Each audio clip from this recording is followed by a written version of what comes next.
Continuing our coverage live from Occupy Wall Street. Here's another person I've seen around this park over the last few days. Tell us who you are and how you want to be identified.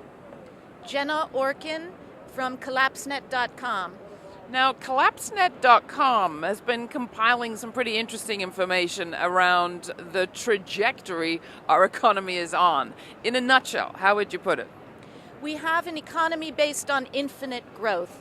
It is not sustainable. You can't have it on a finite planet. And that's where the point we are at in human history is when the rubber meets the road. It's like a day of reckoning. I mean, we can't continue this way. We have to have a paradigm shift in the way the economy works. Well, let's talk about that. So growth, I mean, that's the thing we're all taught to say is the good thing, that we have to re-stimulate, that growth will mean people get put back to work. What's wrong with growth? Yeah, well, think of anything in nature that grows ad infinitum. The only thing I can think of is cancer or possibly a black hole. It's just beyond nature. It's not supposed to happen like that. You're supposed to have a sustainable cycle. You're not supposed to have an infinitely expanding spiral, particularly when you have a finite planet. So in terms of the parts of this picture that are finite, are we talking the capacity to employ people is finite, or are we talking the capacity of the planet to survive industrialization is finite? The second one, we have diminishing resources. And we're at a point where I'm not saying it's the end of oil. It's a simplification and it's an injustice. I'm saying that oil supplies are simply getting harder to extract. So look what happens, for instance, when BP goes into the Gulf to try and get more oil. That's, should indicate to you how much harder it is to get the oil. All right, hold it 1 second, because we have important emergency services going by, and I suspect that your important words are going to be drowned out. We do still have emergency services here in New York City. Often it's police, but it's often hospitals too. So we'll just let the siren go by. It's actually the fire department. And then we'll come right back.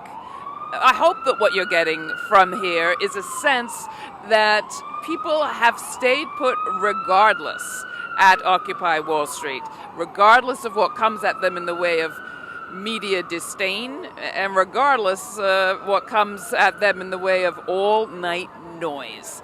I think we can probably handle the sound now.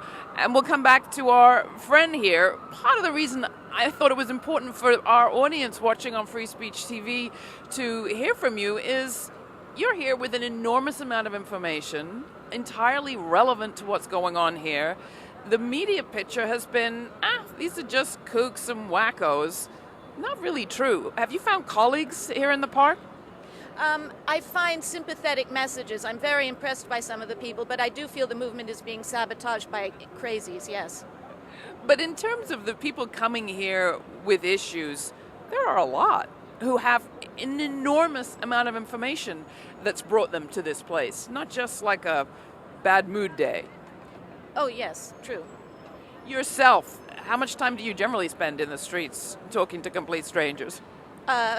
These days, very little. I did it years ago after 9/11 because I worked with other activists in the early days trying to inform people about the environmental disaster. That's where you and I spoke. And, there was a media blackout about that issue in the beginning, too. Of course, now they're all over it. Once people started getting sick and dying. We knew they would be. But so in the beginning, I did more of this. I guess my point was simply, it takes a lot for some people to come out and spend their time this way. You've made that decision. Clearly you feel a big sense of urgency. Talk about how you've had to change your daily schedule maybe to be here, to make this investment. Okay, again, since 9/11, my entire life has, done a 180. I devote my entire life to covering these issues, and as I obtain information, spreading the word in as efficient a way as possible to people who can do something, i.e. the media, and, experts in the field, and then general people. Because why? Because it speaks for itself. Because when you say that, you can't continue on this path, or, we're heading for disaster, that surely is sufficient reason. Thanks so much for joining us. People can get more information at your website. Remind us of the URL again. collapsenet.com. Thanks a lot. You're watching Free Speech TV's live coverage from Occupy Wall Street.